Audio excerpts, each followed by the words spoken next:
So proposal 11933 is not passing. We're seeing a yes vote of 32.28, no vote of 32.76, a no with veto of 12.14, and abstain of 22.82. Having 51 or 52% of the community vote is pretty great. Now, I don't know where we really go from here. Because right now, since this is not passing, right, we're seeing that the overall market is increasing, is skyrocketing. But you look at Terra Luna Classic and it's diving, right? It's falling. Is that because of the proposal not passing? The community believes in the proposal and the validators don't.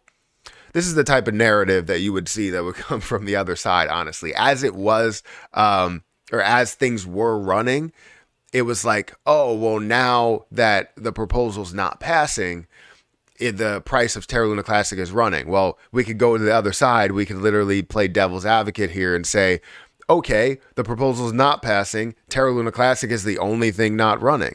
So it's got to be the reason. No, that's not the case. It's not the reason. I honestly didn't like the fact that the community is so divided on this proposal. Not saying that I want everybody to vote yes. I love burning. So obviously I would like to see the burn and deflationary aspects to anything, especially when we're dealing with recovery. But we're seeing 32, 32, 12, 22.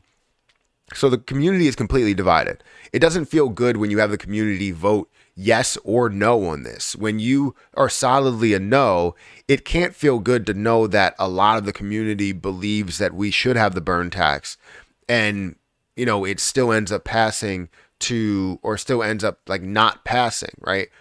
So like on both sides, you got to understand, and maybe you don't feel any type of any type of regret or something to vote that way.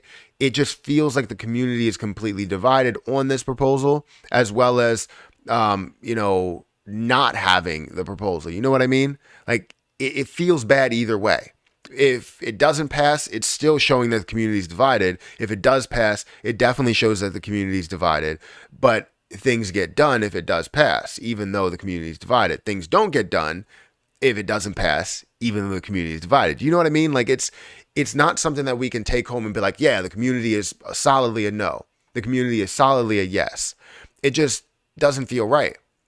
So I'm not going to say that just because this is not passing, that Terra Luna Classic is the only thing that is dropping, and Solana is running, and Bonk is making moves, and other things like Moon River are making huge moves, which I'll let you know that I do have Moon River over in my Kraken wallet, and I was surprised to go over there and see that something that I spent $5 on was worth, $10 on was worth close to $100. I was like, wow. So then I took half of that, and now it's up again. So I'm like, and I only have two. It's up to like $40 per coin, and I'm now at like $80 again after taking, I think it was like $30 or so, or it might be at like 90. I would have to go in there and check, but that's a whole nother story.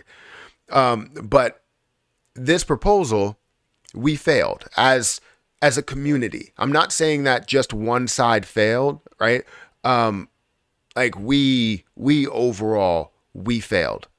So does that mean that we give up on burning Terra Luna Classic? Does that mean that we should just focus on the utility side of things and not focus on burning at all, not focus on decreasing that supply? Honestly, I would say no. It's not something where you just give up. I've never been taught to give up after you lose a battle. But I feel like we all lost, because we have no type of clarity on which way we want to go. A lot of the community will vote yes. If you put this out there on Twitter, you'll have 70% that say, yes, I'm for a burn, but then validators get the end choice, and a lot of the community doesn't end up actually voting. They stick with their validators' votes. But if you wanted to go against your validator votes, you could, right? So it's something that if a certain validator feels a certain way, but wants to stake with you, or you want to stake with them, you can go against it, but most people just don't know how to do it, right?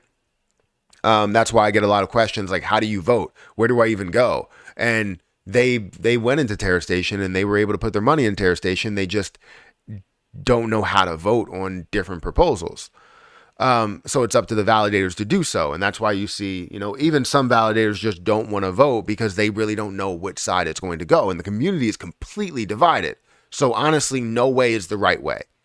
So again, that leads to the question, do we give up on burning? The supply of Terra Luna Classic is massive. I think we need to see burns. If we don't see burns, these levels the price levels that we want to get to, these things that we want to do, the normal that we were used to before the massive increase in the supply and the drop in the price is just not going to be existing, right? It's just not going to be there. So we have to get ready for a new normal. So do we give up on burning? No, we don't give up on burning altogether. But as people that are for deflationary positions, consider it a win that we have 0.5% burn. Even though it's technically only like 0.35, I believe, because you have a certain amount that goes to like funding and stuff, you still have a burn associated with it. And we could decrease that supply. Now, I'm going to assume that exchanges are not going to want to burn. But I think if we can all get on the same page and say that 0.5% burn is enough, and I know some people on the side of burns may not be okay with this. Well, now we can all push towards getting exchanges to burn. Now, if that side also disagrees with exchanges burning, even though it doesn't affect them at all, then I don't know where we go from here. Because you let me know if you are, pro or against increasing the burn tax, but you're pro getting the exchanges to burn, please let me know in the comment section, because I want to know if those people exist. Because what I have seen is that everybody is arguing against like Binance increasing the burn because CZ has said that burning will kill volume. So people may be against the burning on exchanges because it may kill the volume. That's what they think, which it won't. I'm going to tell you now that it won't. A 0.5% tax will not kill the volume. It'll kill the volume on one platform because they offer that tax, and then people will move over to this next place. Now, I even think a 0.5% tax is not crazy noticeable unless you are a whale. So those whales will end up moving to a place to where they don't have that 0.5% tax. So honestly, I think that is the way. I think that burning, we should still focus on trying to get exchanges to do it. And if we can all come together and agree upon that, like if we put out a proposal that said, can we all agree that we need exchanges to burn? Whether it's 0.5 or it's whatever the percentage is, we need exchanges to burn. If so, we need to have a plan, develop a plan to reach out to these exchanges to get the 0.5% burn. Because if we see those burns that happen on exchanges, off chain, then we can consistently see lower supply levels, more burning, and will it take forever to get to a level of 99, burning off 99%? Absolutely. But is it still a large impact to have a 0.5% burn? Yeah, that's still a large impact.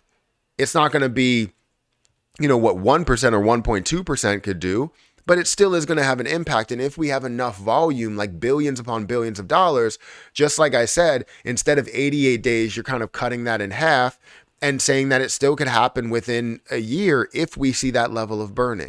So I don't think we give up on burns, but I want to make sure the community is all together where we can get 99% in agreement that we want to see this 0.5% that we currently have on chain all implemented on exchanges, but instead of getting any type of funding from that, they just specifically burn. That's all they do, and they help out the supply. They help out the community.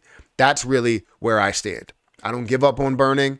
I don't think you should give up on burning, but I think we should give up on increasing the burn tax because it's never going to go through, and we're just wasting time and energy when we could be putting so much effort towards getting exchanges to burn. The conversation that I had with Mr. Diamond Hands, yes, while it was really against, like he's fully against those burns there and has a certain stance, he also understood that if we can decrease that supply and get CEXs to burn, that's what it's all about. And I don't want to misquote him by saying that. I obviously watched the interview multiple times and heard him. But his goal, his main goal that he stated in the breakdown, the one-on-one, was that we need to get more CEXs to burn. And if we can do that, it'll be great. So we don't give up. We failed right now, not only with the passing of this proposal there, but overall, we failed as a community to come together and agree on something. And I think we now need to come together and agree that CEXs are the goal, CEXs are the mission. So getting them with a 0.5% burn, fantastic, as long as we can agree on it. Does that make sense? So I'm not going to sit here and have sour grapes and say, oh, I lost, I'm giving up on Terra Luna Classic. No, right? So anyways, guys, hit that like button, hit that subscribe button, hit that notification bell for more of these videos. Also, make sure you check out my Margex link down below if you guys want to sign up for Margex. You can trade XRP. You can trade a lot of different positions at about up to 100x leverage. So I'm going to get out of here and I'll catch you guys in the next one. See ya.